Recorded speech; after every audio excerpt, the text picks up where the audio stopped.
Salut Pierre, ça va? Salut Brian, ouais. Brian. À chaque fois, il me dit, j'arrête pas de dire Brian, il faut que je dise Brian. Et je lui dis, ah, t'inquiète pas, ça va venir. Et là, salut Pierre, salut Brian. Bon, on est détente, on a refait le café comme la dernière fois parce qu'on va parler de législation. Il y a eu beaucoup de questions par rapport à tout ce que tu as posé.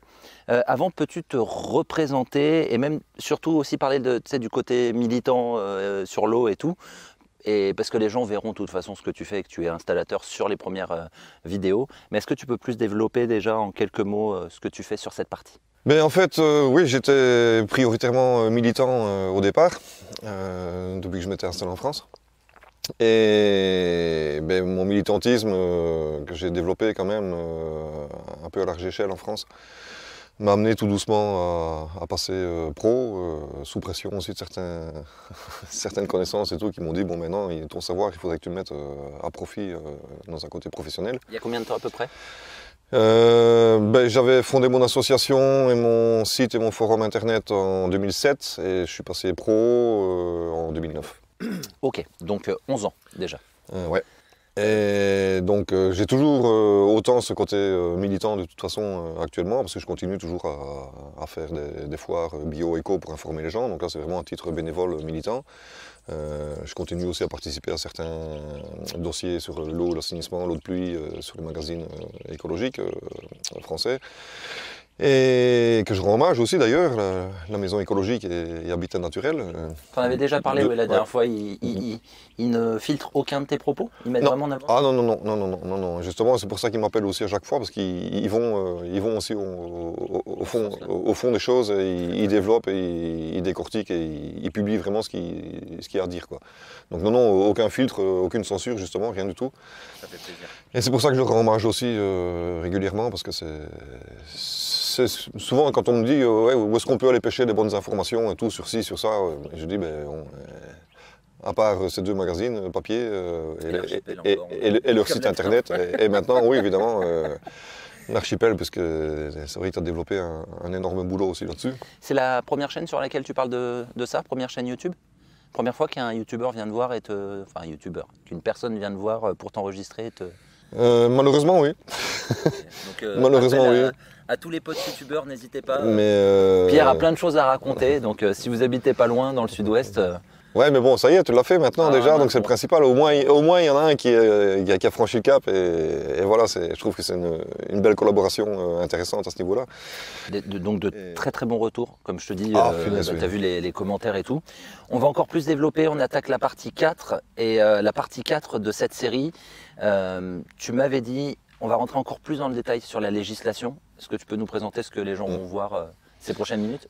Tu viens d'évoquer quelque chose juste avant de rentrer dans le vif du sujet. Je voudrais lancer un grand merci à ton public, parce que tu as vraiment un super public qui est vraiment qui est là, qui répond au tac, rapide, Merci à tous. Qui est fidèle et très attentif et tout. Et donc là, Bravo, je vous tire mon chapeau à tous les abonnés de l'archipel, parce que franchement, tu as un super public et je suis vraiment super ravi de voir tous les retours qu'il y a, et tous les retours bienveillants, et super positifs et super intéressants et intéressés. Et ça, waouh, ça fait chaud au cœur et ça fait plaisir. Donc merci à vous. Bon Pierre, on les forme. Enfin, tu les formes. Moi, j'écoute. Hein. Moi, je suis comme vous. En fait, moi, je suis l'auditoire. Et donc, de quoi on va parler en détail? Est-ce que tu peux nous détailler ça, je vous préviens tout de suite, ça va pas être une vidéo forcément des plus agréables pour beaucoup de gens. Moi, je me barre. Mais parce qu'on va aborder là vraiment purement le sujet législatif, réglementaire et tout. Et bon, c'est pas un des sujets les plus agréables forcément. Voilà. Pas sexy. Non, pas très. Mais il y a des choses importantes là que je vais vous dévoiler, là, vous préciser, parce qu'il y a beaucoup de problèmes en France sur tous ces problèmes réglementaires. La réglementation est déjà un peu problématique en soi dans certaines de ces écritures, parce qu'il y a des textes qui ne sont pas forcément correctement bien écrits. Mais à côté de ça, il y a aussi le problème, c'est que c'est toujours sujet à moult interprétations. Et en France, on subit beaucoup justement toutes ces interprétations. Et là, je vais essayer justement de vous faire une approche concrète, précise, des textes eux-mêmes, tels qu'ils sont écrits, et tels qu'il faut les lire et les comprendre, et pas partir sur des interprétations un peu loufoques, et comme j'en ai déjà vu vraiment très régulièrement. Vas-y, on t'écoute. Donc, on va aborder deux grands sujets. Le possible, je dis possible, je le mets entre guillemets, contrôle des installations privatives intérieures, donc pour tout ce qui est eau alternative qui rentre dans la maison. Genre nos tuyauteries, nos... Tout ce qui est installation de puits, forage, prélèvement, source et évidemment l'eau de pluie. Déjà, c'est qui? Quel est l'organisme qui peut rentrer chez toi et vérifier ça? Comment il s'appelle? Tu me demandes déjà toi aussi maintenant? Juste avoir les noms. Non mais voilà, qui peut?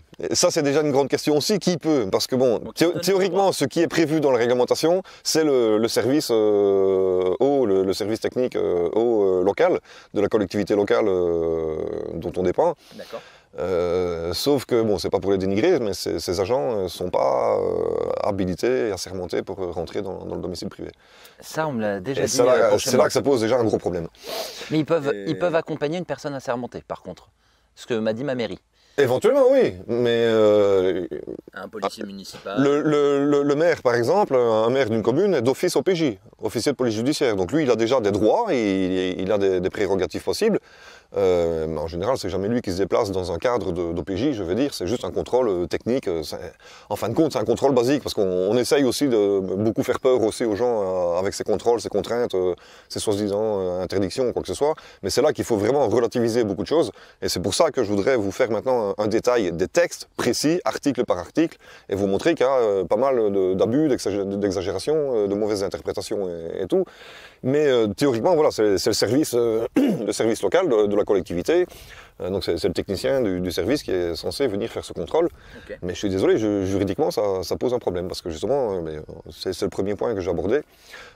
C'est la notion de l'inviolabilité du domicile. D'accord. Et ça, que ça vaut pour les installations intérieures ou même pour les installations extérieures d'assainissement. Et donc le deuxième grand point, le deuxième sujet, ce sera donc le contrôle de l'assainissement non collectif par le SPANC. D'accord. Et là aussi, il y a souvent pas mal de problèmes qui peuvent se présenter sur le terrain. Alors, on développe. Je t'écoute. Donc, en petit préambule, de manière un peu plus générale, donc faire très attention à cette notion d'inviolabilité du domicile. Parce que là, le domicile, heureusement, on a encore cette chance en France. Le domicile est très cadré, très protégé en France.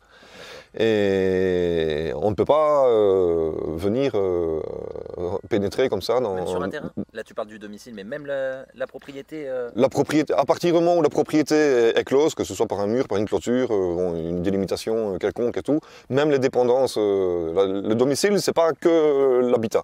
Par exemple, chez moi, il y a marqué général. Chemin privé. À partir de là, quelqu'un qui rentre, normalement, il n'a pas le droit s'il y a marqué chemin privé. Il est vraiment privé. Si ce chemin t'appartient, à l'ensemble des voisins. Fait vraiment partie de ta propriété elle-même, oui.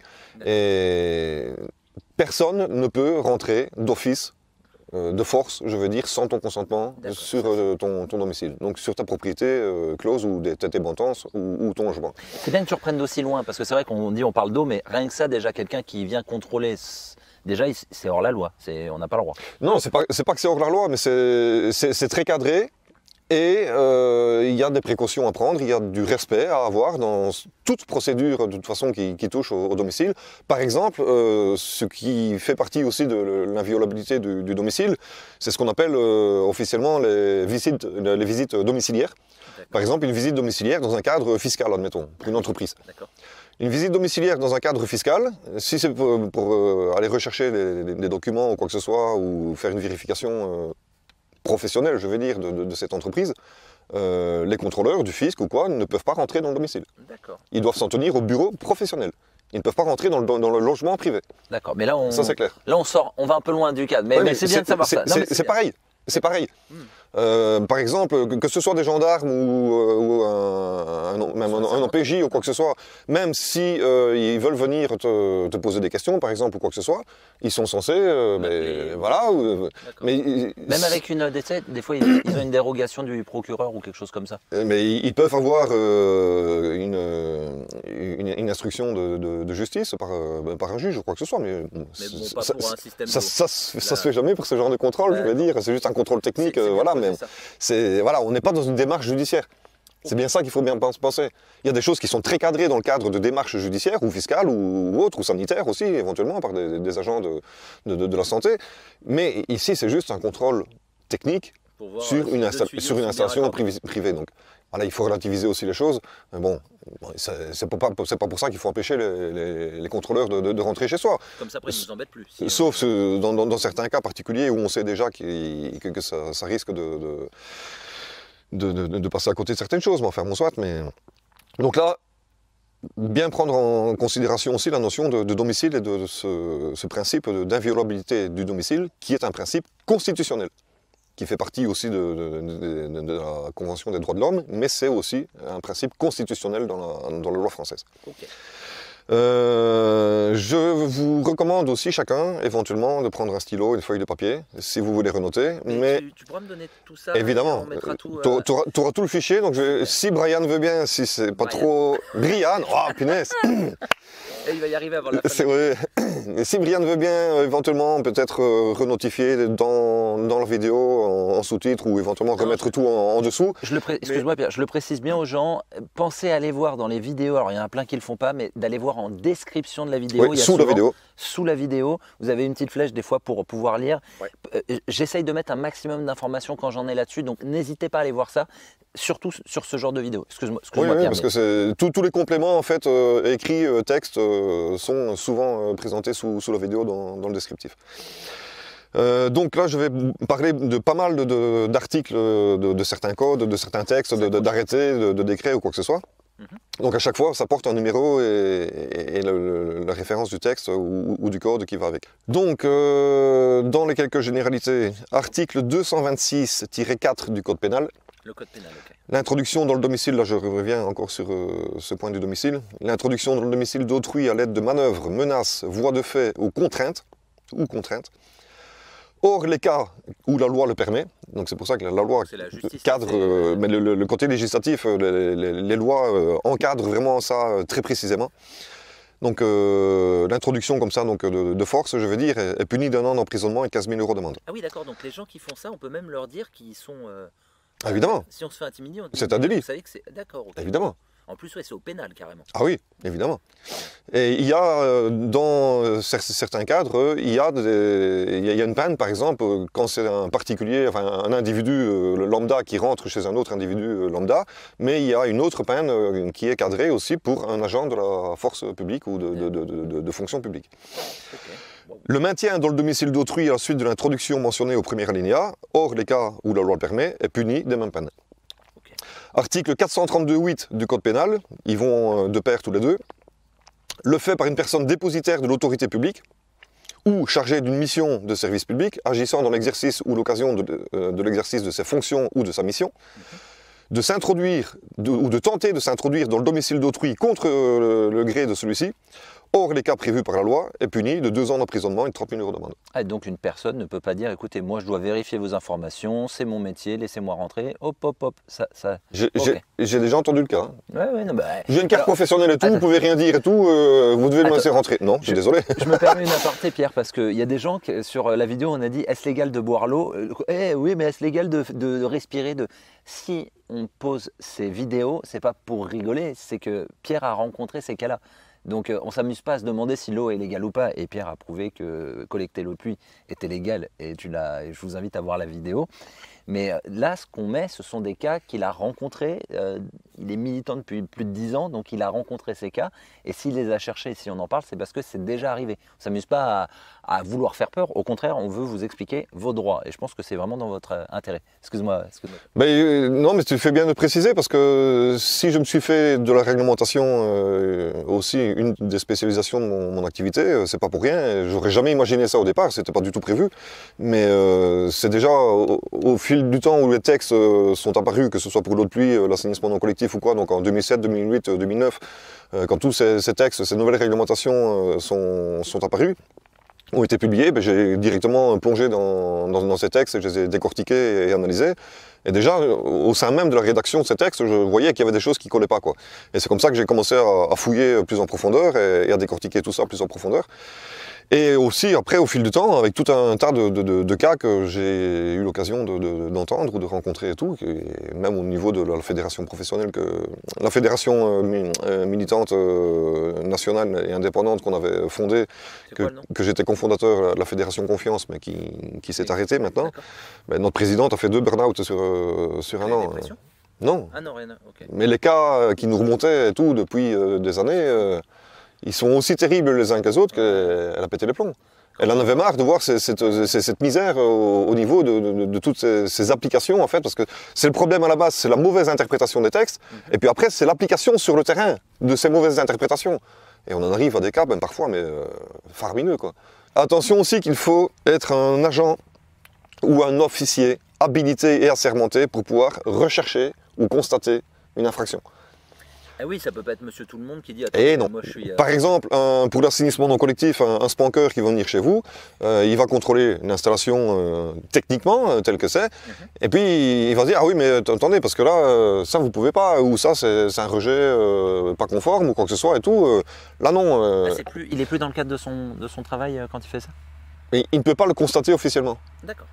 Parce que pour faire une recherche ou un constat d'une infraction, on est obligé d'être soit un officier, un OPJ ou un agent habilité et assermenté pour ça. Et Spank, c'est pas assermenté? Pas du tout. D'accord. Okay. Pas du tout.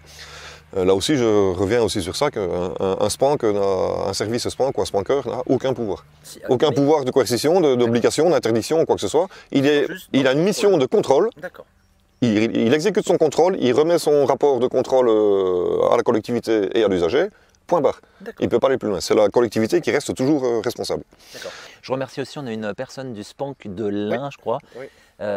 Merci à cette personne qui nous a dit je travaille pour, on dit le ou la Spank, je sais, pour le Spank. Le service Spank. Le service Spank, voilà. Ou un spanker ou une spankeuse. Et Pierre, il n'a pas dit de bêtises. Donc Pierre, on a eu l'approbation d'une personne qui travaille pour le service du Spank. Donc ça Ils ne sont pas tous toujours d'accord avec ce que je dis. Bon, mais voilà, mais là aussi, bon, comme en général, malheureusement, ils ne sont pas formés comme ils le devraient. Alors là, attends, on veut pas.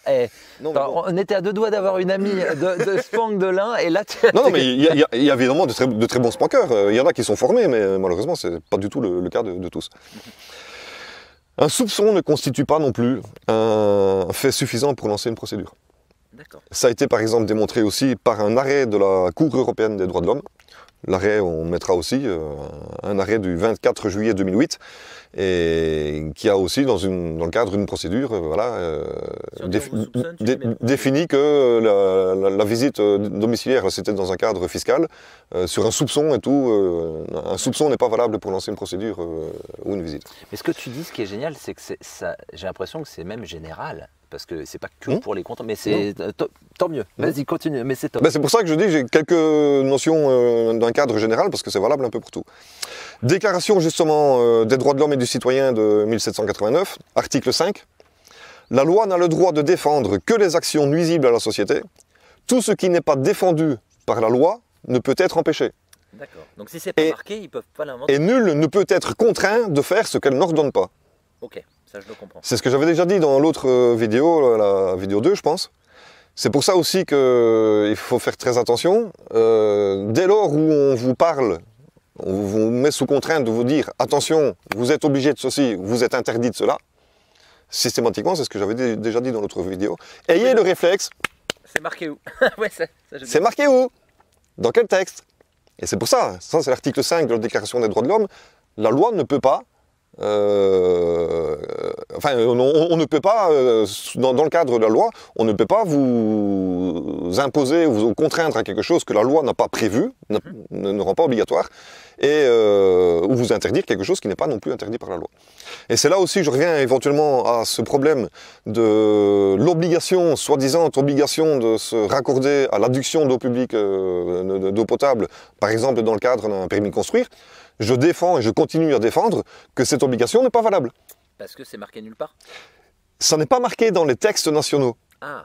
Sauf que c'est dans les RSD, les règlements sanitaires départementaux, D'accord. que là, pratiquement dans tous les RSD, je ne sais plus, c'est l'article 15, je crois, ou quelque chose comme ça, dans la plupart des RSD départementaux en France, où ils ont mis le fait que tout logement doit être raccordé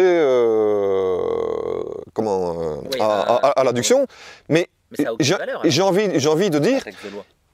il faut essayer de ne pas non plus amalgamer Règlement, texte de loi. le fait du devoir, j'ai envie de dire, de la collectivité vis-à-vis de l'usager et de la liberté de l'usager de consommer ou pas ce service public. Ouais, parce que là, c'est quand même. Parce que l'eau et l'assainissement, c'est quand même un service public. Est-ce qu'on est maintenant obligé, est-ce qu'on est contraint de consommer ce service public si on n'en a pas besoin? Il n'y a pas que ça. Quand on voit après les sociétés qui sont derrière et qui ne sont pas des sociétés qui sont là pour rendre un service, et c'est des gens qui ont des actionnaires et tout. Après, Mais bon, c'est une délégation de service public, donc c'est le privé qui travaille, je veux dire, par délégation Ça, pour bon. le service public. Ça, Oui, évidemment. Mais il n'y a pas de textes nationaux qui imposent systématiquement le raccordement à l'adduction publique. C'est les RSD, les règlements sanitaires départementaux, qui... pourquoi ça Mais moi, je prétends qu'un RSD outrepasse son droit dans le sens où il édicte des règles obligatoires qui ne sont pas inscrites dans la loi nationale. D'accord. Certains départements peuvent édicter des lois complémentaires. Ça, bon, un maire, par exemple, ou un département, ou une communauté de communes, peut, dans certains arrêtés départementaux, arrêtés municipaux ou quoi que ce soit, édicter des règles qui ne sont pas prévues dans le cadre national, Littoral, par exemple. qui sont propres au département. Ça peut être sur la loi littorale, ça peut être des zones en montagne où il y a des particularités que tout le monde ne connaît pas forcément sur tout le territoire. Donc voilà, certaines collectivités peuvent édicter des arrêtés, des lois, des compléments de loi, je veux dire, qui sont propres à eux, dans un cadre particulier, qui leur sont propres, Encore une fois. et qui peut être problématique ou autre. Mais ici, le fait de se raccorder à l'adduction ou pas, je suis désolé, ce n'est pas une particularité départementale, ce n'est pas une particularité locale. C'est dans le cadre général, c'est pareil pour tout le monde. Mais je suis désolé, si dans le texte national ça n'est pas prévu, pour moi, le RSD outrepasse son droit, là, dans ce cadre-là, de dire... Ben, on impose systématiquement le raccordement. Mais c'est ça, il faut garder dans l'esprit que c'est normalement un devoir de la collectivité d'assurer aussi la viabilisation des terrains ou des habitats. Et encore, ne pas oublier qu'une commune n'a pas obligation de raccorder tout le monde. Ah oui, ça, oui. Bah, ça, Parce qu'il faut aller voir aussi dans le SAGE ou dans le SDAGE les schémas d'appartements, les schémas d'aménagement de l'eau, donc au niveau local ou départemental ou quoi. C'est un zonage qui est fait. Par exemple, il y a le zonage d'assainissement collectif, où on délimite une zone, un périmètre où on peut se permettre de développer un assainissement collectif. Okay. Les autres qui sont trop éparpillés, trop éloignés de ce centre, évidemment, on ne va pas là. Trop cher. Voilà, on va pas. Donc, c'est pour ça que tous ceux qui sont en périmètre éloigné sont en assainissement non collectif, donc individuel. Pour l'eau, c'est à peu près pareil. Il y a un zonage qui est déterminé où tous les foyers dans ce zonage sont systématiquement raccordés à l'adduction. Maintenant, j'ai plusieurs de mes clients aussi qui sont encore sur des fermes isolées ou quoi que ce soit, qui sont autonomes en eau, sur un puits, un forage ou l'eau de pluie ou quoi, qui n'ont jamais été desservis par le réseau parce que ça coûterait trop cher. Mais là, c'est aux frais de la collectivité. Donc la collectivité n'est pas obligée, pour certains cas qui sont trop éloignés ou c'est un investissement trop important, ils ne sont pas obligés. Alors pourquoi Donc, la mairie n'est pas obligée et nous ouais, d'accord, ok, je comprends. Exactement. Donc c'est là que pour moi, il y a quelque chose qui ne colle pas du tout dans le RSD là, et dans cet article qui impose le truc. Et donc là, ben, voilà, dans cet article justement, ben, si le cadre national ne l'oblige pas, ne l'impose pas de manière systématique, je ne vois pas pourquoi un RSD peut se permettre de le faire. Il est fort, Pierre, il est fort. Mais non, mais bon... Mais ça aussi, j'en ai parlé. Pas le faire chier, Pierre. Mais non, mais j'en ai parlé aussi avec des avocats. Moi, ils m'ont répondu la même chose. Ils m'ont dit oui, mauvaise interprétation et mauvaise réécriture, je veux dire, des textes. On le verra aussi tout à l'heure sur la partie assainissement, entre l'esprit de la directive cadre européenne et la retranscription nationale dans les textes français. C'est deux esprits totalement différents. Alors j'annonce, cette vidéo va durer 8 heures. Non, mais c'est super intéressant. Oui, donc je reviens sur le fait, vérifier systématiquement les textes sur Légifrance. Donc Légifrance en un mot, c'est voilà, le lien, c'est la Bible, je veux dire, législative en France. C'est officiel. Et c'est plus qu'officiel, c'est la base, de tout. C'est nos lois. Tous les textes sont Légifrance, ce n'est que le recueil de tous les textes, de tous les codes législatifs en France. Mis à jour, bien sûr, en temps réel. Ah, évidemment, évidemment. Là aussi, quand vous allez voir sur Légifrance, allez voir, c'est dommage, j'aurais pu te donner aussi une image de ça, par exemple. En haut à gauche de l'encart du texte, vous avez les notifications des différentes versions, parce que la loi, elle évolue, les textes, ils évoluent. Et donc, en haut à gauche, il y a un petit encart où on voit les différentes dates d'application de ces textes-là, avec les mises à jour. Et donc, voilà, c'est version de telle année à telle année, version de telle année à telle année, et puis version en vigueur actuellement. C'est ça qu'il faut toujours vérifier aussi, parce que ça aussi, je l'ai déjà constaté, où j'allais rechercher un texte. Merde, abrogé. Il n'existe plus. Ah ouais, c'est plus à jour. Ah oui, donc c'est là, mais pas forcément moi, une collectivité aussi. Ah oui, ça bête. Ah oui. Donc la grande partie 1 maintenant, le grand sujet 1, donc c'est tout ce qui concerne la déclaration et le contrôle des installations privatives intérieures, des eaux alternatives, je veux dire, donc eau de pluie, source, forage, puits, voilà, ou prélèvement. Continue, Pierre. Alors, point qu'on m'a déjà aussi posé des questions, où on a déjà eu comme ça des cas d'administration qui viennent dire, oui mais attention, il vous faut une autorisation par exemple pour pouvoir utiliser l'eau de pluie à l'intérieur de la maison. Absolument pas. Donc déclaration ou autorisation. Autorisation de qui, comment? C'est bien ça, c'est maintenant, je reprends ton... Ben oui, mais je ne vais pas te dire de qui, de comment, parce qu'elle n'existe pas, cette autorisation. Donc. Justement, reprendre ce que tu dis, oui. montrez-moi... Ah bah oui, évidemment, évidemment. Cool. C'est excellent. Donc, par rapport à ça, l'article L, donc les articles L, c'est la partie législative sur Légifrance, et la partie R, c'est la partie réglementaire. Donc il y a des parties, des articles R quelque chose, qui viennent compléter sur un plan réglementaire la partie législative.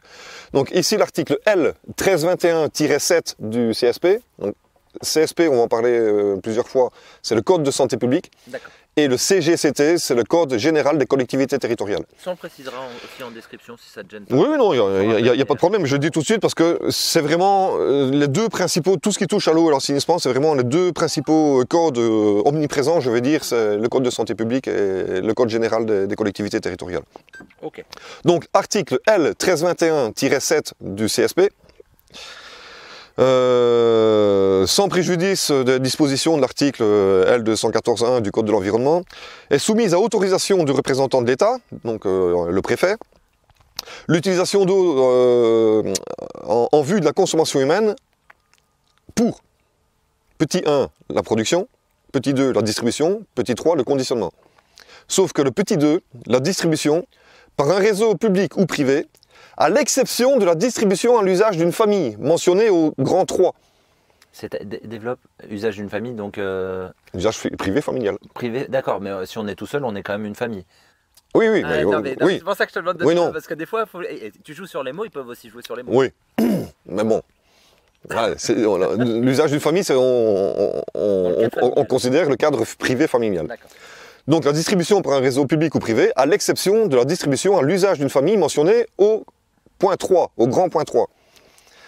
Le point 2 sont soumises à déclaration auprès du représentant de l'État, donc ça c'est auprès du préfet, deux autres cas de figure qui ne nous concernent pas, et le grand point 3 est soumise à déclaration auprès du maire, donc là c'est plus auprès du préfet, c'est auprès du maire, l'utilisation d'eau en vue de la consommation humaine à l'usage d'une famille, dans les conditions prévues patati patata au CGCT. Et le grand point 4, tout dispositif d'utilisation de l'eau de pluie pour les usages domestiques intérieurs fait l'objet d'une déclaration auprès du maire de la commune concernée, dans les conditions prévues patati patata au CGCT.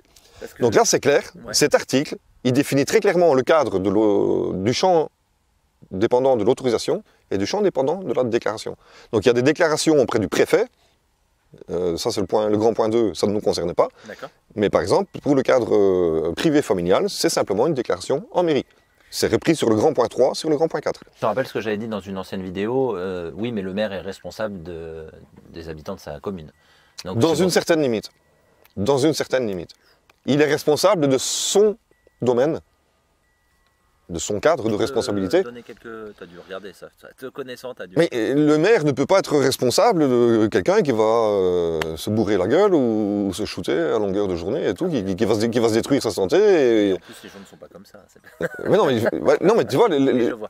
il y a un champ de responsabilité D'accord, ok. de chacun. De quel, Mais le maire, il est responsable du champ de responsabilité de ce qui lui incombe vis-à-vis de ses administrés, mais pas de ce que les administrés font eux-mêmes chez eux. D'accord, ok, je vois. Déclaration mairie de l'eau de pluie, elle est aussi précisée dans l'article 5 du fameux arrêté du 21 août 2008. L'arrêté du 21 août 2008, c'est l'arrêté central de la réglementation eau de pluie, spécifique à l'eau de pluie.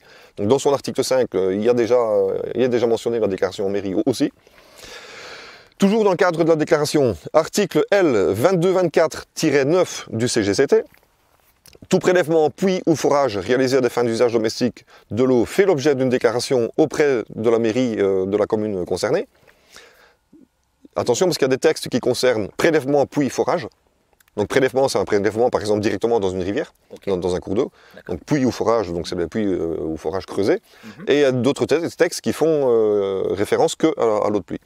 Donc il y a une distinction entre sur certains textes entre une récupération d'eau de pluie et tout ce qui est prélèvement, puits et forage.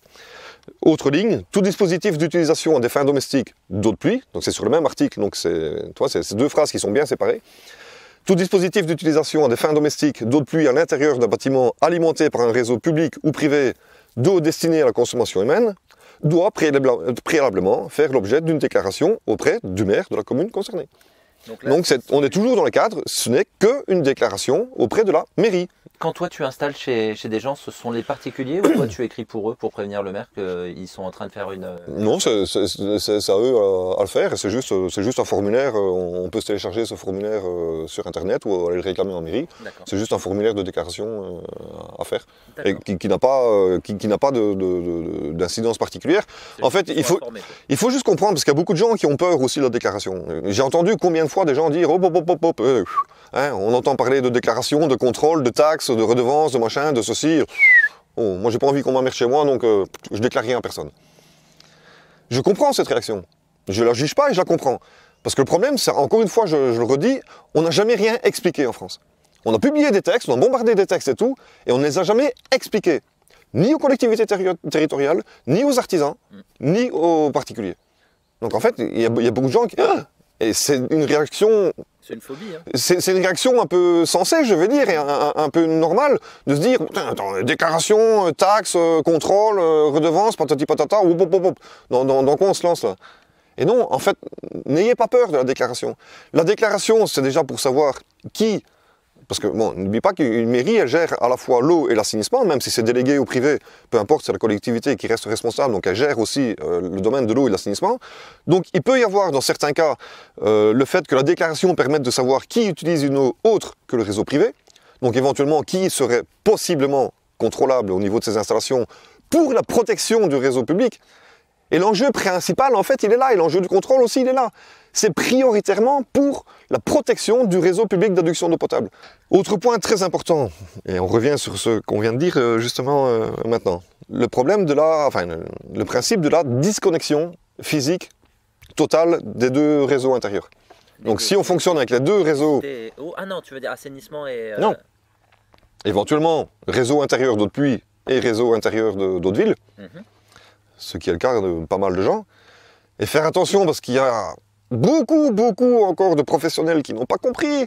J'ai vu des professionnels qui ont installé des systèmes, des appareils qui n'ont même pas compris la fonction de l'appareil. Et qu'est-ce qu'ils ont fait juste à côté de l'appareil On va se faire des potes. Non mais je l'ai vu plusieurs fois. Je l'ai vu plusieurs fois. Un professionnel qui va installer un appareil dont la fonction justement c'est d'assurer cette disconnexion officielle, conforme et tout, et qui juste à côté et tout va refaire une connexion physique entre les deux. Une punaise, mais ça existe. Et c'est ça justement, c'est ces fameuses connexions, parce que c'est ce que beaucoup faisaient. Développe, il faut bien une petite connexion physique avec une vanne entre les deux, entre le circuit intérieur de l'eau de ville et le circuit intérieur de l'eau de pluie. C'est ça que je voulais que tu reprécises. Pour faire basculer en fait, si on n'a plus d'eau de pluie, et hop, on ouvre une vanne et on rebascule l'eau de ville sur le circuit d'eau de pluie où il n'y a plus. Il faut vraiment marquer cette séparation. Oui, disconnexion physique totale. Physique, manivelle, c'est une disconnexion physique. Non. Il y a un contact. Ben non, puisque quand tu coupes, il n'y a plus de contact. Tu as le contact physique. C'est pour ça que j'insiste, disconnexion physique totale. Il faut vraiment que les deux soient sur deux réseaux totalement différent. Ouais. D'accord. Faut pas qu'il y ait une possibilité. Voilà. Ah, moi, je pensais que Il faut pas. Tu vois, vous voyez, même moi, je pensais avoir compris. Je te donne un exemple. Dans tous les matériels techniques industriels, il y a ce qu'on appelle le disconnecteur BA. Le disconnecteur BA, c'est un appareil, pas très gros, mais c'est un appareil qui est un peu perfectionné, qui dispose en fait de trois vannes avec 3 membranes. En fait, ce disconnecteur, il permet d'avoir une échappée, je vais dire, à l'égout direct. Imaginons que tu as le sens de l'eau amont vers l'aval, tout va bien, la première membrane avec la première valve est ouverte, la deuxième est ouverte. La troisième, à l'égouttage, évidemment, est fermée. Si il y a un phénomène de rupture de pression en amont, et éventuellement de retour d'eau, c'est ce qu'on appelle le phénomène de retour d'eau, un retour d'eau arrière, qui revient de l'aval vers l'amont, Oui, ouais, je vois. on ne sait pas ce qui s'est passé en bas, sur l'aval. J'ai eu le cas, par exemple, un cas malheureux, mais bon, accidentel, mais voilà, c'est une circonstance rare, mais ça peut arriver. Ça permet de s'améliorer aussi. Oui, un agriculteur, par exemple, il était en train de remplir sa tonne de produits de pulvérisation, de produits chimiques toxiques. Tu veux donner des noms? Non, je rigole. Non, non. Je plaisante. C'est juste pour l'exemple. Et il avait déversé ses bidons de produits toxiques là, dans le fond de sa tonne.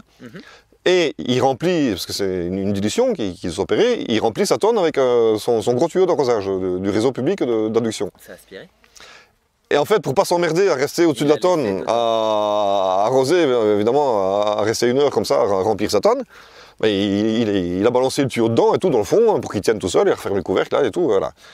Sauf qu'au même moment, travaux sur les réseaux publics, et quand ils font des travaux sur les réseaux publics d'adduction, ils ferment les branchements d'un secteur, pas de toute la ville, mais ils vont fermer les branchements d'un secteur où ils doivent travailler, mais après ils doivent purger ce secteur. Donc ils vont aux vannes, aux bouches d'incendie, et là, ils ouvrent les bouches d'incendie et ils vident le réseau. Ils purgent le réseau pour pouvoir travailler dessus, déjà pour éliminer la pression qui reste encore sur le réseau et éliminer un maximum de l'eau. Mais ce fait de vider le réseau de sa pression et de son volume d'eau, ça fait un phénomène d'aspiration. Ça m'est arrivé. Et il était sur ce secteur, cet agriculteur, et en fait, qu'est-ce que ça a fait? La purge du réseau et tout, par les gens qui travaillaient dessus, ça a fait un phénomène d'aspiration, et tout ce qui était dans sa tonne, c'est reparti sur le réseau. Ne pensez pas que ça ne peut arriver qu'aux autres. Moi, ce qui m'est arrivé, c'est que... C'est tout con, hein? Non, mais j'avais besoin de remplir ma mare. Je la remplis avec le puits. Oui. Je laisse le tuyau, ça se remplit. Super. Je coupe l'électricité. Qu'est-ce qui se passe? Ça a réaspiré l'eau, puisqu'il y avait un problème de la pression avec ses en contrebas. Différencier le niveau. Je reviens, je fais alors cette mare, plus rien. Non, mais c'est fou. Et donc là, tu vois, par exemple, imaginons que c'est une eau qui est chargée, qui peut être nuisible, toxique ou n'importe quoi. Ça retourne dans le puits. Donc si ça retourne dans le puits, ça retourne dans la nappe. Ça aussi, beaucoup de gens qui n'ont pas conscience, parce que j'entends souvent aussi des gens dire ouais, mais on va se servir du puits comme récupérateur d'eau de pluie. Mais non, c'est pas un stockage. Parce qu'un puits fonctionne sur le captage d'une veine ou d'une nappe phréatique. Donc c'est l'eau de la veine ou de la nappe qui vient remplir le puits jusqu'à un certain niveau. Mais si vous voulez chercher à remplir le puits par l'extérieur, vous n'allez faire que rediluer. Vous n'allez pas faire un stockage. Vous n'allez pas faire remonter le volume du puits. Ouais, en fait, c'est simplement via le puits que ça va se rediluer, se répartir dans la veine ou dans la nappe. Donc si on remet n'importe quoi dans un puits, ça repart directement dans la nappe. Ça n'arrive pas qu'aux autres. Et non, c'est pour ça qu'il faut être bien conscient de ça, il faut faire très attention aussi à ce qu'on fait à ce niveau-là. Donc cette disconnexion, elle est quand même très importante, et dans le cadre du possible contrôle des installations intérieures, c'est surtout ça qu'ils vont contrôler. Surtout pour la protection du réseau public d'adduction. Donc l'arrêté du 21 août 2008, encore lui, donc son titre, arrêté du 21 août 2008 relatif à la récupération des eaux de pluie, à leur usage à l'intérieur et à l'extérieur des bâtiments. Donc l'article 3, tout raccordement, qu'il soit temporaire ou permanent, au réseau d'eau de pluie avec le réseau de distribution d'eau destinée à la consommation humaine est interdit. Donc là c'est interdit, c'est clair, c'est défini, justement pour éviter ces repassages d'eau d'une eau non potable sur le réseau d'eau potable. D'où l'obligation de la vraie séparation dont tu parlais tout à l'heure. Voilà. Et moi personnellement, parce que dans l'article 3, je crois après derrière, on fait précision que pour les installations d'eau de pluie, il faut avoir un principe de surverse totale. Surverse totale, je veux bien, mais la surverse totale, donc c'est un principe technique qui est le plus performant, je vais dire, mais le plus radical. C'est le plus performant et le plus radical. Sauf que, là encore une fois, je me dis, il y a 2 poids, 2 mesures. Pourquoi on impose systématiquement sur une récupération d'eau de pluie domestique, avec de l'eau de pluie qui n'est que de l'eau de pluie, je vais dire, le système le plus radical, le plus performant, et qu'à côté de ça, vous prenez un circuit chauffage central, par exemple. Je ne sais pas si vous avez déjà vu l'eau qui sort d'un réseau de chauffage central, qui passe par les radiateurs et tout, et par la chaudière. Il y a des maladies qui peuvent... C'est pas beau à voir, hein. Même à 60 degrés, oui, mais c'est déjà, rien qu'à voir la couleur de l'eau quand tu purges un radiateur et tout, quand tu vois la couleur de l'eau, c'est pas beau à voir. Hein. Et ça peut retourner dans le... Et là, bizarrement, le disconnecteur que je disais tout à l'heure, BA, il est suffisant. On ne réclame pas la surverse totale pour ça, pour la réalimentation par exemple avec de l'eau de ville pour la chaudière. Donc pourquoi 2 poids 2 mesures? Là on a vraiment une eau pourrie là, qui circule dans un réseau de chauffage central. Et là bizarrement on accepte le disconnecteur BA que je parlais tout à l'heure, que je n'ai pas fini. Donc si jamais il y avait un retour de reflux de l'aval vers l'amont, et bien en fait là, la première vanne qui est commandée par sa membrane, la membrane va détecter tout de suite ce reflux inverse, va fermer le premier clapet, amont, et va ouvrir en même temps, l'autre membrane va se le détecter aussi, va rouvrir la purge vers l'égout. Donc s'il y a un retour de l'aval vers l'amont, ça part directement à l'égout, ça ne peut pas remonter sur le réseau amont.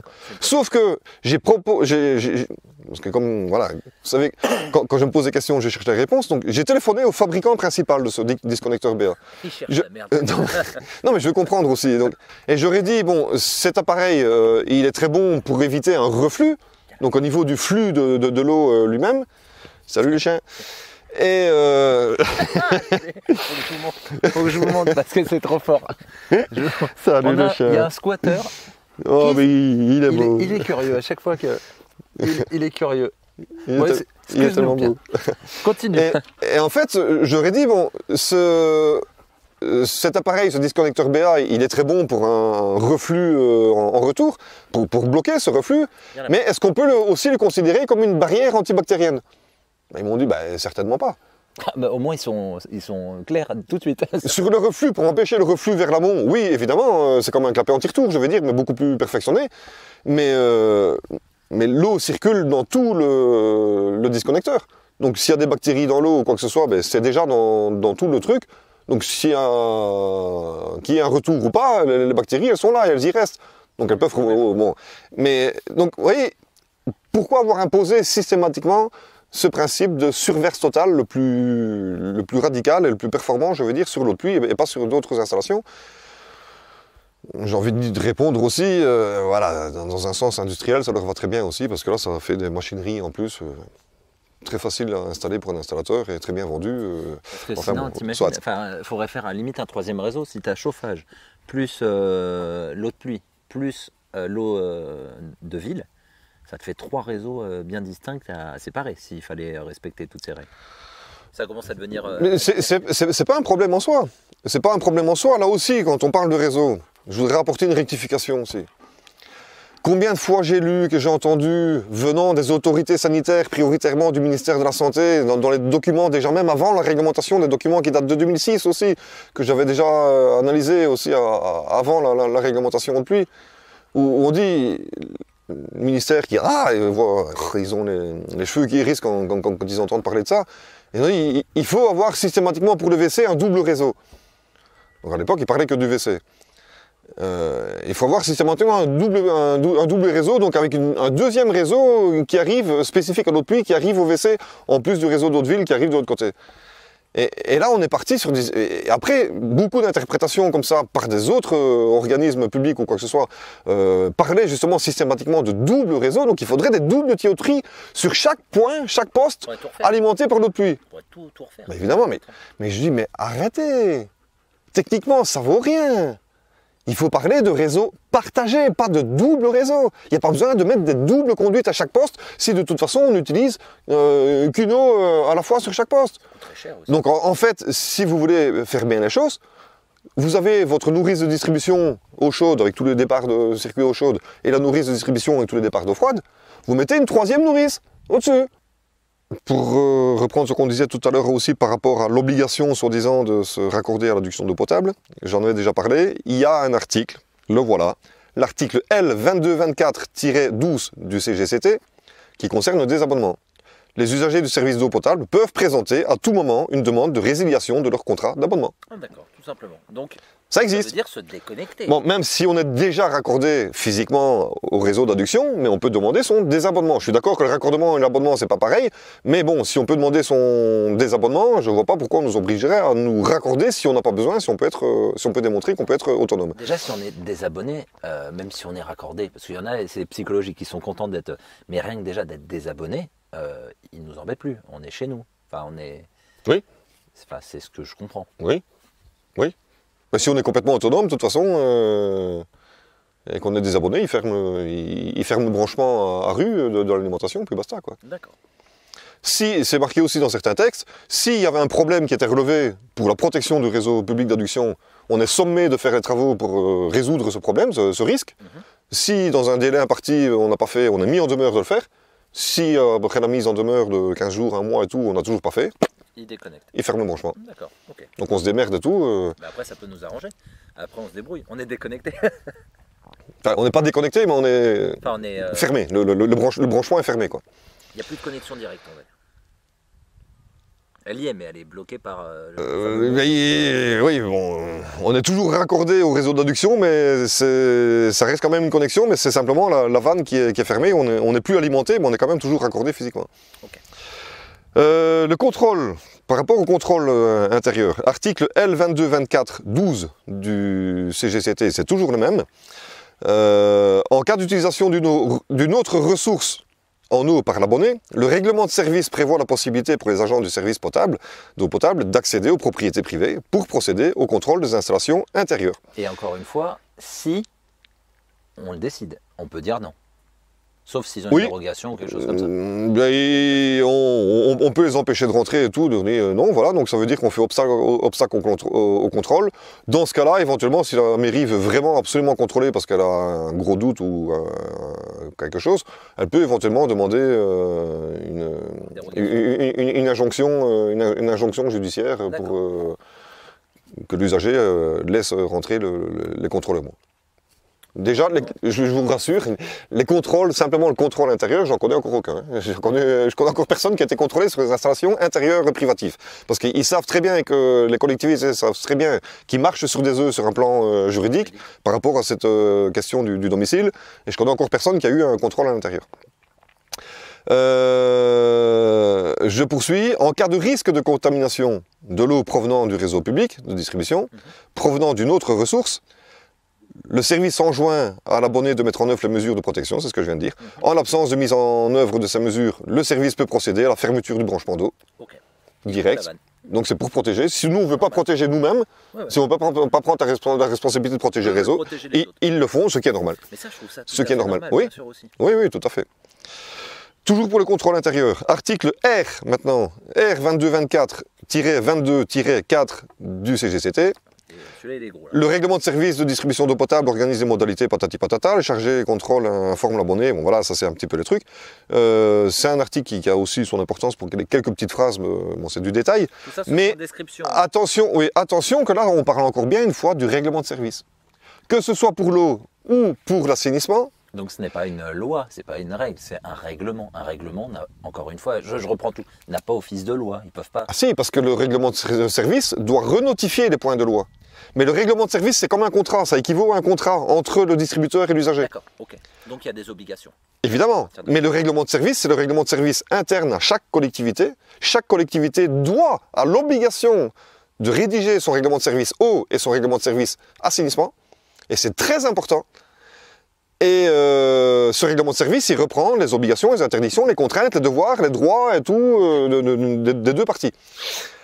Sauf qu'une collectivité qui n'a pas un règlement de service à jour, ou qui n'en a pas du tout, parce que ça on l'a vu aussi au niveau de la fédération, collectivité, ils oublient le règlement de service, ils n'en ont pas. Ça, à l'arrache.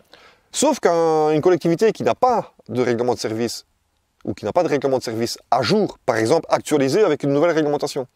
La nouvelle réglementation, par exemple, de l'assainissement non collectif, qui a été publiée en 2009, réécrite en 2012, Chaque collectivité a l'obligation, en 2009, on modifie le règlement de service par rapport à la nouvelle réglementation de 2009.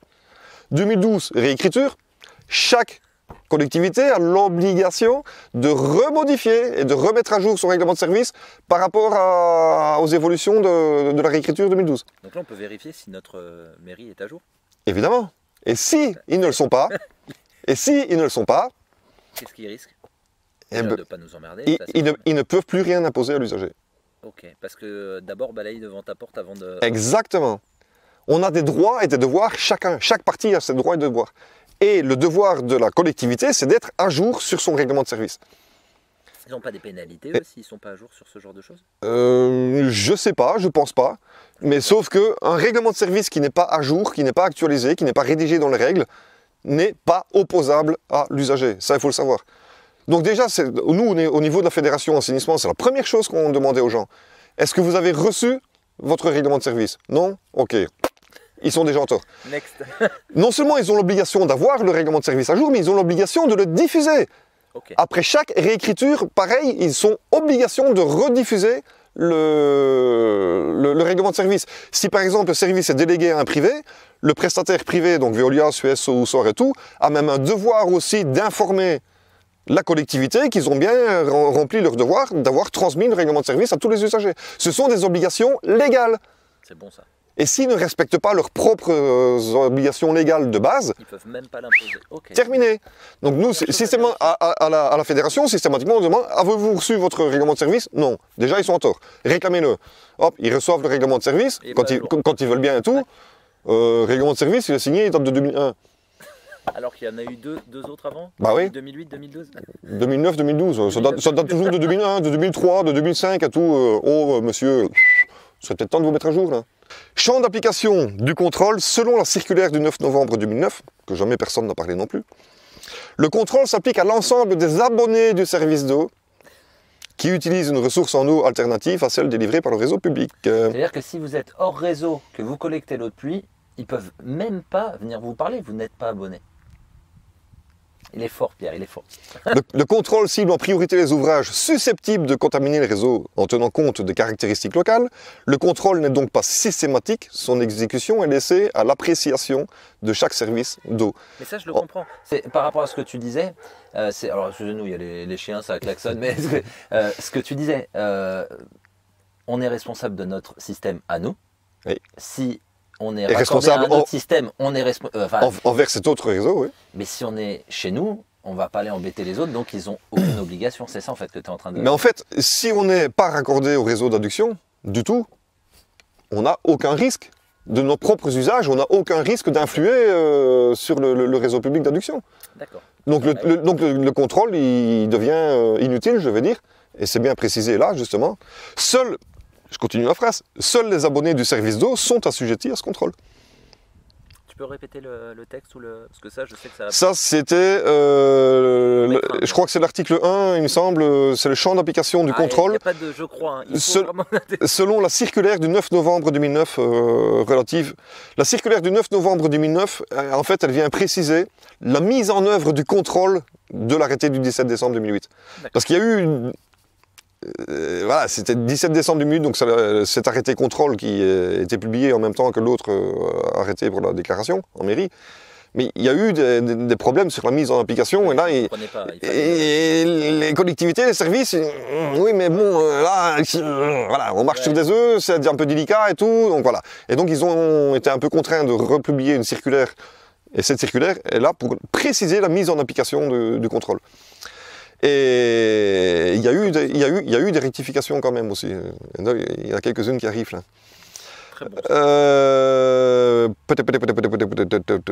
Oui, les installations privatives de production d'eau alimentant des bâtiments ou des terrains non raccordés au réseau public d'adduction n'entrent pas dans le champ d'application de l'article L2224-12 précité, qui définit aussi le contrôle. Et ne peuvent donc pas être contrôlés par les agents du service d'eau, y compris les bâtiments ou terrains raccordés au réseau de collecte des eaux usées. Donc même si on est raccordé au tout à l'égout, le principe qu'il faut vraiment veiller, c'est la protection du réseau d'adduction d'eau potable publique. C'est bien ce qu'on appelle, tu sais, quand on cherche des terrains, on dit les viabiliser. Voilà, viabiliser en eau, en investissement, en électricité, en téléphone. On n'a pas d'obligation d'avoir un terrain viabilisé, si je te comprends bien. Enfin, le mien n'est pas viabilisé, par exemple.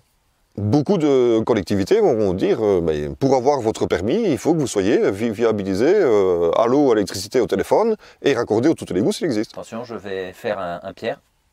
Écrivez-moi, montrez-moi où c'est écrit. Ah ben pour l'adduction par exemple, ils vont vous dire c'est écrit sur l'article 1 tel du RSD. Oui, sauf que le RSD pour moi il outrepasse complètement le droit national. C'est tout. Très bon. Et ça, je pense qu'on ne pourra le faire valider que sur une décision de justice, parce que ils écrivent les textes un peu comme ils veulent, mais le problème c'est que tant que la justice n'a pas tranché, C'est pour ça qu'ils ne pourront pas vous attaquer, enfin ils peuvent vous attaquer, mais le problème c'est s'ils créent une jurisprudence, tu l'avais déjà dit dans l'autre vidéo, ils risquent de se faire taper dessus la collectivité. En mode, oh là, vous avez été un peu creusé trop profond et maintenant on est embêté parce que les gens peuvent s'appuyer là-dessus. je commence à comprendre le faire. Je vais vous donner un exemple très concret. Le contrôle des installations intérieures privatives, par exemple pour l'eau de pluie. Si un jour j'ai un contrôle chez moi, le mec, il est dans la merde déjà. Monsieur, vous avez reçu un courrier il y a 8 jours et tout pour vous informer de notre venue pour le contrôle et tout. Oui, d'accord, il n'y a pas de problème. Avant que vous rentriez chez moi, vous venez contrôler quoi?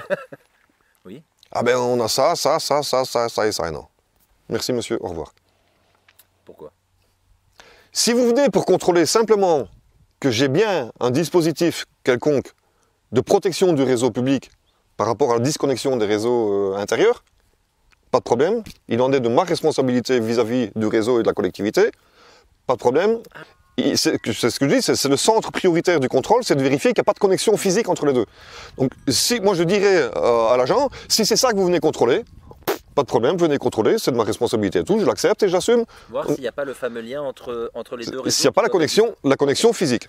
Et donc, si on refuse l'accès à sa propriété au contrôleur, si l'abonné fait obstacle au contrôle, en interdisant tout accès à sa propriété, le service d'eau peut saisir, m'étonnerait qu'il le fasse, mais on peut saisir le juge judiciaire pour qu'il enjoigne sous astreinte à l'abonné récalcitrant, j'aime bien ça, à l'abonné récalcitrant, même si l'abonné récalcitrant. Oui, mais on use simplement d'un droit fondamental et constitutionnel, mais bon, on est quand même considéré comme récalcitrant.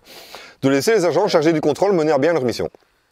Bon, ça se comprend aussi, mais enfin, bon, soit. Ouais, information de l'abonné à l'occasion du contrôle, bon, voilà, l'arrêté du 21 août, on prévoit un peu tout ça. Les suites du contrôle en cas de risque de contamination du réseau. Mais là, je peux comprendre. Là, c'est oui. Un mec récalcitrant, tu es en train de te faire polluer, c'est normal que... Ça, je le comprends. Évidemment, s'il y a une pollution qui est avérée dans le secteur et tout, je pense que là, ça peut justifier de forcer un peu le contrôle, je veux dire, pour voir identifier d'où vient la pollution, ça c'est sûr. Mais c'est très rare.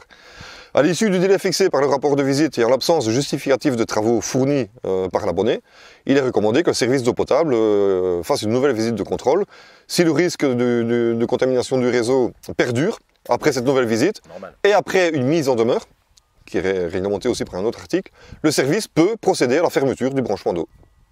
Tout simplement, comme je disais tout à l'heure. Mais ils vont pas aussi loin qu'attaquer, ils ferment, ils passent, ils ferment, et puis... Enfin, je pense que eux, c'est plus rapide pour eux. Oh, évidemment, ça coûte moins cher d'arriver, ils coupent. Donc là, quelque part, si tu n'as plus d'eau, là, c'est toi qui vas réagir, quoi. Par contre, il convient de préciser, en revanche, que le service d'eau ne détient aucun pouvoir lui permettant d'imposer à un propriétaire ou occupant de cesser d'utiliser son puits ou son forage ou son installation de récupération d'eau de pluie. Ah, donc tu vois, c'est bien là qu'on voit aussi la distinction entre le devoir de protection du réseau public et ses usages privés. Où on fait ce qu'on veut chez soi. C'est bien marqué. C'est quoi ça? C'est quel article? C'est toujours dans la circulaire du 9 novembre 2009. C'est bien ça. Donc le service ne détient pas le pouvoir d'imposer aux propriétaires de dire non, vous utilisez plus votre pluie. Non, parce que si on est coupé du réseau, de toute façon, il n'y a plus d'incidence sur le réseau, mais on continue à faire ce qu'on veut chez soi, quoi. Voilà. Alors, autre chapitre, c'était le point 9. Point 10, les sanctions. Alors, qu'est-ce qu'on risque ? Il est rappelé qu'en application de l'article L1324-4 du Code de santé publique, attention, bien écoutez, le fait de dégrader des ouvrages publics destinés à recevoir ou à conduire des eaux d'alimentation ou de laisser introduire des matières susceptibles de nuire à la salubrité ou de l'eau de source, ou les aqueducs ou les réservoirs servant à l'alimentation publique, est puni de 3 ans d'emprisonnement et de 45 000 € d'amende. Alors là, je vais la jouer à la pierre. Prouvez-moi, donc c'est aux gens, de prouver que par ton action chez toi, ce qui est réinjecté dégrade évidemment. leur réseau. Évidemment, il faut que la pollution soit avérée et constatée. Ça, c'est clair. Mais j'ai déjà eu Pas de suspicion. un agent public, et je l'ai déjà lu aussi sur des publications officielles des ministères. Attention, si vous avez une connexion ou quoi que ce soit et tout, physique entre les deux et tout, vous risquez 3 ans de prison et 40... Non. Le texte est précis, le fait de dégrader des ouvrages publics. Donc, s'il y a une pollution avérée et constatée du réseau public. Donc, c'est pas une suspicion. Parce que là, c'est plus. carrément. Non, mais non il faut plus. vraiment il faut que ce soit avéré. Donc là, par exemple, le cas de l'agriculteur que je te disais tout à l'heure, dont c'est reparti. Heureusement, c'est reparti sur un secteur qui était fermé. Parce que là, c'est le fait de la purge du réseau public qui a fait le phénomène d'aspiration. Donc sur la partie fermée du réseau, heureusement. C'est une erreur, ça arrive. Heureusement, oui. Ça peut être très dangereux, Mais si là, ça avait concrètement pollué tout le réseau de tous les administrés, qu'il aurait fallu fermer tous les branchements et tout, désinfecter. Là, évidemment. Responsable. Ah, ben oui. Là, en responsabilité, c'était l'agriculteur. Ah, ben évidemment. C'est pour ça qu'il faut quand même faire attention à ce qu'on fait. Afin de faire constater les infractions, comme je disais tout à l'heure, rechercher et constater les infractions, c'est pas n'importe qui. Correspondantes, les services d'eau peuvent faire appel à un officier de police judiciaire ou aux agents mentionnés à l'article L1312.1 du Code de santé publique, fonctionnaires et agents du ministère de la Santé ou des collectivités territoriales, habilités et assermentés à cet effet. Encore une fois. Pour constater ou rechercher une infraction ou un problème. Pour le comptage. Il a le sourire. Non, mais ça aussi, c'est un point problématique, parce que ça, combien de fois j'ai lu ça aussi dans la nouvelle loi sur l'eau et dans la rédaction du Grenelle, par exemple. Nouvelle loi sur l'eau, tu peux dire de quelle année 31 décembre 2006, donc ça, c'était la grande nouvelle loi sur l'eau, avec tous les textes qui sont venus après en application de cette loi. Les fameuses modifications dont tu parles aussi, évidemment. Et il y a eu après le Grenelle 1 et le Grenelle 2. Ouais. Là, j'ai revu encore dans le Grenelle 2 beaucoup de mêmes députés, les sénateurs là, qui se reposaient les mêmes questions. Oui, mais quand on a quelqu'un qui utilise l'eau d'un puits ou d'un forage ou de l'eau publique, il y a un problème parce que cette eau-là ne passe pas par le compteur d'adduction. Et si ça ne passe pas par le compteur d'adduction, c'est pas comptabilisé. Si on est raccordé au tout à l'égout, comment on fait pour calculer à juste titre la redevance assainissement collectif du tout à l'égout, puisque la redevance, elle est facturée sur base de ce qui rentre au compteur d'adduction. Oui. Donc une eau autre qui rentre dans la maison, ah oui, mais ça passe pas par le compteur, donc il y a un manque à gagner sur la redevance. Oui. Certes. Article L20... Deux compteurs, tu disais. Mais c'est ce que j'avais dit. C'est marqué. J'ai bien noté. C'est marqué dans la loi, dans plein d'articles. C'est marqué dans la loi, dans plein d'articles qui figuraient déjà dans la loi avant 2006 ou 2009. Ils ne l'avaient pas vu. Et ils continuent à se poser des questions, parce qu'évidemment, beaucoup de députés, de sénateurs, ils sont présidents de ceci, ils sont maires, présidents de syndicats, je t'ai encore à ma chaîne. Ils ont aussi des intérêts, je veux dire, parce qu'ils sont eux-mêmes en charge de services d'eau et d'assainissement. Donc ça se comprend, évidemment, mais bon. Article L2224-12-5 du CGCT. Un décret fixe les conditions dans lesquelles il est fait obligation aux usagers, raccordés ou raccordables au réseau d'assainissement public, d'installer, donc l'assainissement collectif, d'installer un dispositif de comptage de l'eau qu'ils prélèvent sur des ressources autres que le réseau de distribution. Donc que ce soit pour un puits, un forage ou la récupération d'eau de puits, si on fait rentrer ces eaux-là dans l'habitat... Dans votre installation, il faut mettre un compteur derrière chaque nouvelle source. Un deuxième compteur à l'intérieur de la maison. Attention pour ne compter que l'eau qui rentre dans la maison et qui va repartir au réseau d'assainissement collectif. Donc pas besoin de compteur si on a... Faire une dérivation, par exemple, si on a un usage jardin de son eau, faire la dérivation vers le jardin avant le compteur. Ouais. Pour ne pas comptabiliser, évidemment, parce que c'est ce que je disais. Il y a un problème quand les eaux d'arrosage rentrent par le compteur d'adduction, si on arrose avec de l'eau de ville, mais ça part pas au réseau. Donc là, il y a un trop perçu là. Mais ça, c'est génial. Je trouve que, désolé, cette vidéo va paraître longue et dès qu'on parle de législation, on l'a dit au début de vidéo que ça va être compliqué. Mais là où c'est génial, c'est que si vous êtes en pleine installation, ce qu'est en train de dire Pierre, bon, il ne fait que dire, mais c'est déjà compliqué parce qu'il faut aller les chercher. Il vulgarise tout ce qui est écrit là. Ça vous fera aussi faire des économies. Si vous prenez un compteur alors qu'il n'y en a pas besoin, là, on vous explique vraiment dans quel cadre il faut un compteur. Et je le recommande, et même ceux qui sont que en eau de ville et qui ont un grand jardin et qui arrosent avec leur eau de ville leur jardin et qui sont aussi en assainissement collectif, tout à l'égout, mais je les invite, mettez sur votre conduite qui sort au robinet extérieur d'arrosage, de tous les usages extérieurs, mettez un compteur dessus. Comme ça, et réclamez au service que quand ils viennent relever le compteur d'adduction, qu'ils viennent aussi relever le compteur de sortie, qu'ils déduisent ce volume, puisque c'est inscrit dans la loi. C'est excellent. C'est inscrit dans la loi. Grosse économie, il y en a qui arrosent beaucoup quand même. Mais évidemment. Mais là, s'ils sont tout à l'égout, ça veut dire qu'ils payent une redevance sur un volume qui est rentré dans la maison, mais qui ne sort pas au tout à l'égout, qui sort au jardin. Donc il ne doit pas être comptabilisé dans la redevance assainissement collectif. Ça, c'est bon, ça. Ben oui, mais bon, voilà. L'article R2224-19-4 du CGCT, toute personne tenue de se raccorder au réseau d'assainissement collectif et qui s'alimente en eau totalement ou partiellement à une source qui ne relève pas d'un service public doit en faire la déclaration en mairie. Dans le cas où l'usage de cette eau générerait des rejets d'eau usée collectés par le service d'assainissement, la redevance d'assainissement collectif est calculée soit par mesure directe au moyen d'un dispositif de comptage, soit, en l'absence du dispositif de comptage, une justification à tout, c'est une estimation forfaitaire en fait, qui est faite sur base de la surface de toiture et du nombre d'habitants et de la durée du séjour. Donc vous avez plutôt intérêt à mettre un compteur quand même. Et là, ben, si vous avez un deuxième compteur, ben, voilà, on n'a plus rien à vous reprocher. Et c'est ça qui m'énerve un peu quand les collectivités reprochent. Oui, non, mais énervé, ça y est. Quand on reproche systématiquement aussi aux usagers de dire pratiquement, mais vous fraudez parce que vous faites payer votre pollution aux autres et vous ne payez pas toute votre redevance pollution. On leur renvoie à la gueule, oui, mais j'arrose aussi mon jardin et ça, vous me l'avez. Non, mais je suis désolé. Il faut rétorquer à la collectivité, faites votre boulot. Apprenez la réglementation telle qu'elle est conçue, c'est écrit dans la loi depuis longtemps. Si vous ne connaissez pas la loi et que vous n'appliquez pas la loi, c'est votre erreur, c'est pas la mienne. Donc vous devez me dire, mais posez un deuxième compteur dans l'eau qui rentre sur la conduite d'eau qui rentre dans la maison, sur l'eau autre. Tu sais, c'est tout. En plus, il ne faut pas accuser l'usager. Non mais j'ai envie de te dire aussi que les collectivités vont avoir de moins en moins de moyens, puisqu'on leur retire. Ça, je suis d'accord. Et que ça, je suis d'accord. Ça va être compliqué de contrôler autant de choses avec précision, vu le manque de moyens. Et je le vois, hein, enfin, on n'est pas dans une très grande ville où j'habite, les moyens sont réduits. Il y en a encore. Oui, je sais. Mais comme je te disais, quand j'ai vu dans les textes, enfin dans les discussions préparatoires de la nouvelle loi sur l'eau, tout un tas de sénateurs se posaient la question comment on fait dans ce cas-là. Rebelote, 2009, 3 ans après, pendant le Grenelle 2, les mêmes sénateurs qui se reposent encore une fois la question comment on fait dans ce cas-là pour ce manque à gagner. Mais c'était déjà inscrit depuis longtemps dans la loi. Apprenez la loi, bon sang, et appliquez-la. Et la loi, elle le décrit, voilà. C'est marqué noir sur blanc. Soit un compteur, ou un deuxième compteur, ou en l'absence de compteur, c'est une estimation forfaitaire. Mais qu'on ne vienne pas accuser l'usager de frauder, ça je ne suis pas d'accord.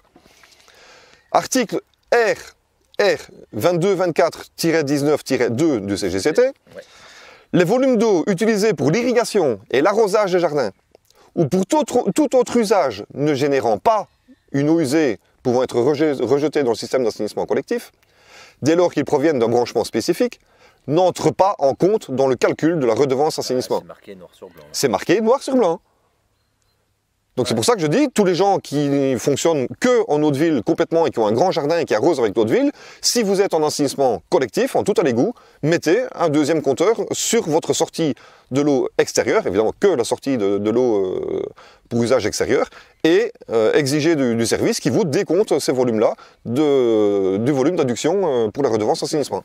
Pierre, je sais qu'il y a énormément de choses à dire, mais la vidéo sera trop indigeste si on la balance sur 2-3 heures comme ça. On fera une vidéo 6. Non mais parce que je vois qu'il y en a encore beaucoup. Mais là, sous le coude. Là. Je suis en train de terminer juste la première partie là, sur le contrôle d'assainissement. Imaginez, non mais il avait prévu des parties de partout. On fera la deuxième partie assainissement après. Ah ouais, parce que là, quand je vois déjà au montage et tout, et surtout tout ce que tu as marqué, on finit cette partie. Ouais. On va manger. C'est même pas pour manger, c'est juste, enfin déjà, t'imagines à regarder quand même, c'est des plans même. J'essaye de mettre un maximum de caméras, mais c'est assez, c'est compliqué. Tu sais, faut se concentrer sur ce genre de choses. Si tu me permets, j'apporte une petite précision aussi pour toi, parce que là, on vient encore de voir malheureusement un malheureux commentaire aussi qui critiquait Brian sur le fait que encore un, Brian, pardon, qui critique en disant oui, c'est facile de se faire du pognon avec des vidéos YouTube et tout. Ah mais je suis millionnaire. Merci. Grâce à vous, j'ai changé de vie. Je pars au Baléares toutes les semaines. Beaucoup de gens ne se rendent pas compte de ce que c'est le boulot de la vidéo. Ouais, ça, là, ici, je fais de la vidéo un petit peu aussi et tout. Bon, je suis débutant aussi, mais je sais très bien ce que c'est. Je sais très bien ce que c'est la partie montage aussi, qui est très chronophage. C'est un gros boulot, c'est de la grosse concentration aussi, parce que c'est un gros travail, on s'en rend pas compte. Ouais, là, en plus, Brian, il fonctionne avec 2 caméras, 2 micros. C'est plus simple. Je vous raconte pas le montage en fonctionnant sur 2 caméras, 2 micros. C'est très ardu et tout. Et à côté de ça, il ne bénéficie pas du RSA ou des allocations ou quoi que ce soit. Il se démerde par lui-même et tout, avec ses petits moyens. Tu me diras combien je te dois. Non, mais c'est comme ça. Mais bon, voilà, les critiques, elles sont faciles aussi, mais il faut tout prendre en compte, quoi. Donc reprenez, si ces vidéos sont sponsorisées, je vais dire, et tout, avec les petites pubs et tout au début, mais oui, ça lui rapporte un petit complément à tout, je vais dire, mais qui mérite franchement par rapport à ce boulot que ça représente. Et la qualité déjà de tout son boulot, mais il faut se rendre compte aussi de tout ce... Non mais je le sais, je le connais parce que je l'ai fait aussi moi-même. T'as halluciné sur les premières vidéos quand t'as vu le... Ben oui, bien sûr. Et tu fais très bien ton boulot et tout, et franchement, il n'y a pas à critiquer là-dessus. Enfin, bon, ça c'était l'interlude, mais fin de parenthèse. Non, moi, je voulais juste dire ce dont on ne parle pas sur YouTube, et alors vraiment la vidéo elle va partir dans tous les sens, ce dont on ne parle pas c'est la logistique pour trouver des reportages, pour s'arranger sur les... Ça c'est encore une autre partie du travail. Trouver des horaires qui correspondent à tout le monde et tout. Moi j'incite vraiment aux gens qui ont envie de le faire parce que c'est une des plus belles expériences de ma vie. Maintenant quand on me demande un CV, on me demande plus, j'ai juste à donner l'archipel et les gens ont notion de ce qu'on fait. Mais vraiment pour le coup c'est beaucoup de temps et on n'est pas au SMIC horaire, ça c'est sûr. Si vous voulez un autre petit détail et tout, moi-même, voilà, bon, je fais ça aussi avec grand plaisir et grand cœur et tout, déjà pour Brian et surtout pour vous tous les abonnés. Mais voilà, rien que ce que je suis en train de vous présenter là sur le truc, j'ai 10 pages de texte là, j'ai repréparé, j'ai refait parce que je voulais reformuler comme il faut tous ces textes point par point. J'ai commencé hier à 10h du matin, j'ai fini à 21h. C'est pour ça que je vous disais, par respect pour ça, on refera une vidéo parce que je vais pas lui dire bon bah stop, tu t'as bossé comme un fou et comme un con si tu l'as fait pour rien.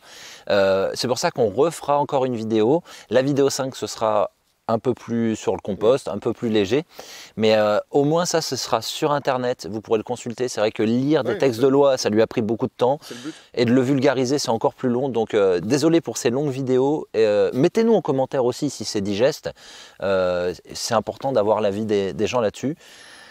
On enchaîne Pierre, je te laisse 5 minutes. Non, je termine la première partie en tout cas, donc sur les installations intérieures. Article L2224-9, toujours du CGCT. La possibilité d'utiliser de l'eau de pluie pour l'alimentation des toilettes, le lavage des sols et le lavage du linge dans les bâtiments d'habitation ou assimilés est étendue aux établissements recevant du public. Cette utilisation fait l'objet d'une déclaration préalable au maire de la commune concernée. Donc c'est pareil. Donc maintenant, parce que ça on me l'a déjà dit, oui mais non, dans un bâtiment professionnel et tout, ou un bâtiment public, on ne peut pas utiliser l'eau de pluie comme ça et tout. Si, maintenant ça a été étendu, je ne sais plus, c'était en 2009 je pense, par un autre arrêté. Donc maintenant on peut, mais là dans le cadre strict de la loi, donc uniquement pour les usages extérieurs, WC et éventuellement lave-linge sous conditions, qui n'ont toujours pas été définies, mais soit, c'est possible dans les bâtiments publics, tout type de bâtiments publics. Donc, il y a eu des questions sur que ce soit bâtiment collectif, locatif, public, professionnel ou autre. Donc il y en a encore qui m'ont prétendu il n'y a pas longtemps qu'on ne pouvait pas. Si, on peut. Donc, il vient de le dire.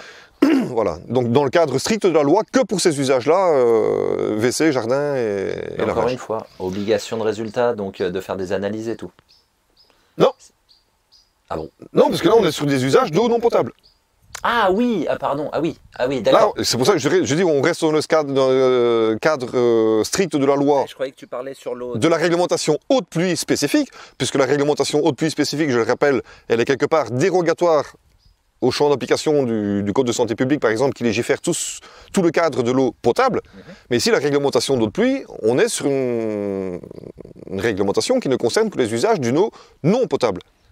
C'est pour ça que je répète qu'on peut être autonome en eau de pluie, par exemple, en France, puisque là, avec une autonomie où on a un traitement complet de l'eau, voire une potabilisation complète de l'eau, même si ce n'est pas officiel de le démontrer, par analyse, et là, on sort du champ d'application de cette réglementation spécifique eau de pluie. Et pour une eau de douche, et donc, imaginons tu reçois des clients, t'es hôte, chambre d'hôte, juste pour la douche, en précisant que l'eau n'est pas potable, bien sûr, je pense qu'il faut mettre le petit... Mais est-ce que les gens ont le droit de se doucher avec de l'eau de pluie Officiellement, c'est pas autorisé parce que la douche sort de ses usages extérieurs, jardin, WC, lave-linge. Donc là, en plus, on est sur un usage corporel. Donc si c'est avec de l'eau non potable, normalement, non, c'est pas autorisé. Mais donc, c'est pour ça que je voulais préciser que dans le cadre strict de la réglementation eau de pluie qui autorise des usages avec de l'eau non potable pour jardin, WC, lave-linge, c'est aussi possible maintenant pour tous les bâtiments professionnels ou publics. Et le dernier petit point, juste un renvoi éventuellement sur l'article R2224, encore 22, qu'on a déjà parlé tout à l'heure du CGCT, qui définit aussi, c'est un plus grand article, qui définit aussi la déclaration pour ce qui est précisément puits, forage, prélèvement. Voilà. Donc là, j'en ai grosso modo terminé pour la partie des installations intérieures. Alors qu'est-ce qu'on verra dans la prochaine pour donner envie C'est aux plus gens. là le contrôle extérieur des installations d'assainissement non collectif. D'accord, et là il y a de quoi dire. Il y a encore 1 heure au minimum. Non, mais là, ça peut être plus rapide, mais il y a certains petits points quand même importants à préciser. Alors, qui sont aussi souvent des confusions en fait. Même si, même pour moi, je te le dis très sincèrement, tout ce qui est législation et tout, ça me saoule. Oui, moi, je sais que les gens, c'est pas les plus fun, je sais. Mais je suis très heureux qu'on puisse proposer ça. De ce que vous allez voir, de vulgariser des choses qu'on est censé connaître. Je crois que ce qu'on est en train de faire maintenant, c'est vraiment une première. Je n'ai jamais vu faire ça ailleurs. Non, sincèrement, je dis, je crois que c'est vraiment une première. Parce que c'est ce que je dis, c'est ce que je reproche depuis 10 ans, depuis la nouvelle réglementation, depuis 12 ans maintenant. On a bombardé comme ça des nouveaux textes et tout, qui ont été publiés et tout, qui n'ont jamais été expliqués. Et c'est pour ça que je le répète, que ce soit les collectivités locales, que ce soit les artisans, que ce soit les particuliers, tout le monde pédale dans la semoule. Parce qu'on n'a jamais rien expliqué. Ou ce qu'on a voulu expliquer, c'est très succinct, dans un sens où on voulait faire croire que... Non, je suis désolé. Mais là, rien n'a jamais été expliqué. Rien à rajouter là-dessus. Et donc, voilà, c'est pour ça que j'essaye de vous déjà expliquer les textes et de vous citer les textes, de vous montrer que c'est écrit, noir sur blanc, dans les textes, dans la loi, et que si on vous dit ceci, cela, maintenant vous aurez déjà les références des numéros d'articles par sujet, et si on vous rétorque ceci, cela, non, excusez-moi, c'est ça qui est marqué dans la loi. Ah non, mais oui, mais c'est ce que je disais, ayez systématiquement le réflexe. Allez voir sur Légifrance, allez voir le texte, qu'est-ce qu'il est précisément écrit. Et pas ce qu'on interprète. Pierre, merci beaucoup. Merci pour ce difficile, long, mais très bien expliqué chapitre. Qui ira en complément de la vidéo 2, en complément aussi de la vidéo 3. De la première aussi. Et qui ira avec la vidéo 6, puisque la prochaine sera pas plus léger, mais ce sera un peu de technique. On va parler du compost, parce que ça fait aussi partie de tout ce qui est autour de la maison, et puis c'est ce qui pourrait être source de pollution. Donc, oui, mais là, c'est pas sur un plan du tout réglementaire. Je veux dire, la vidéo 5 sur le compost et les toilettes sèches, c'est plus un aperçu technique et conceptuel et usage, je veux dire, bons usages. bons usages. Compost, celles qui ne se compostent pas, tout ça. Mais, non, mais c'est des petites règles, je veux dire, de bons usages et de bon sens aussi, je veux dire, pour bien utiliser une toilette sèche et bien utiliser son compost pour avoir le meilleur résultat possible derrière. L'archipel numéro 1 sur la formation grâce à Pierre. Non mais c'est cool. Tu vois, mine de rien, même si moi je me suis lancé dans le truc, j'ai mes toilettes, j'ai pas eu de formation. Donc vu que j'ai envie de bien faire, c'est quand même bien d'avoir l'avis de chacun et le retour d'expérience de chacun. C'est pour ça que je dis ce sera pas du tout sur un plan pas du tout, pas à 90%, ce ne sera pas sur des plans réglementaires, ce sera vraiment sur les bonnes pratiques, quoi, je veux dire, les différents choix possibles de toilettes sèches, comment bien gérer son compost et bien fonctionner avec et essayer que ce soit le plus confortable possible. Ne spoil pas, ils verront ça dans la vidéo 5. Merci à toutes et à tous d'avoir suivi cet épisode, plus compliqué mais riche en informations. Merci Pierre, à bientôt. À bientôt. Merci les néo-autonomistes. Ciao, ciao.